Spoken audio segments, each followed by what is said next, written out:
I am Jethro Jasomaman, a fourth-year level nursing student of Father Santorino, Urias University, and an advocator of development and progress. I live in a free country with a dream. A dream for a chance and a change for every individual and for our community. To our grand delinquent members of the Board of Judges, to my equally competent contenders, to the keen observers in this hall, to my mother, ladies and gentlemen, a pleasant afternoon to each and every one of us. Who was I 3 years ago? Who will I be 5, 10, or 20 years from now?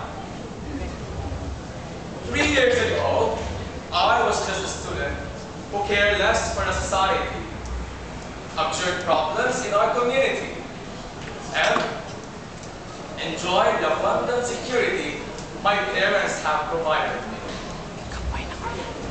3 years had passed, and I used to ask myself, what had pushed me to enroll in the nursing program? Now, I finally found the answer. Not from the books, nor from the internet, but through the community exposures which I had, and through the patients which I was able to handle or render my care in the hospital during my clinical exposures. Then, a question plunged out from my mind. Does everyone have to be a nursing student to realize all of this? Business administration program, accountancy program, arts and sciences program,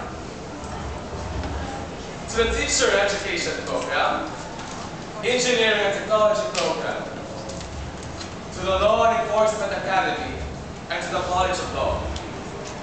No matter what program or department you may belong in, it must not be a hindrance for us to hold each other's hands and discover the realities of life. As a student, what do you think are the barriers to a successful way of learning? I must admit, addiction is one of the factors that hinders us or prevents us from having a much wealthy education.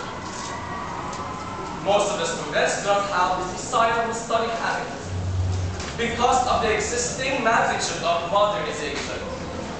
Modernization in which does in fact help enhance our way of learning. But what have we done? We abuse the advantages of what we call high technologies. Would you shout, yes, I agree, if I explain that most of the students or most of our time is wasted with attending unnecessary parties, hanging out with our friends, surfing through the internet, playing computer games, backbiting, and gossiping with people around. I know most of the students are online 24/7, while on the other hand, their books are stored away in their cabinets and bookshelves. Do you wonder why old edition books look like as if they're brand new?